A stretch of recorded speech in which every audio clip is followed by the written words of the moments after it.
शदीद सर्दी के अंदर बच्चों में, बूढ़ों में, नौजवानों में खांसी देखने को मिलती है और ये खांसी इतने इतने दिन रह जाती है कि मरीज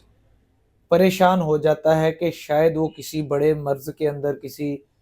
फेफड़े के मराज के अंदर, किसी गले के किसी ऐसे मर्ज के अंदर मुब्तला ना हो जिसकी वजह से खांसी नहीं जा रही।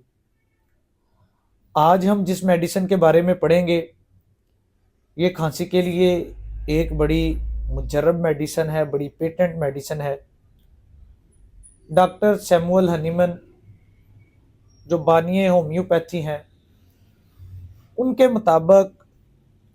ड्रोसरा एक ऐसी मेडिसिन है जो काली खांसी के लिए, पर्टूसिस के लिए, हुपिंग कफ के लिए एक मुजर्रब मेडिसिन है, एक पेटेंट मेडिसिन है।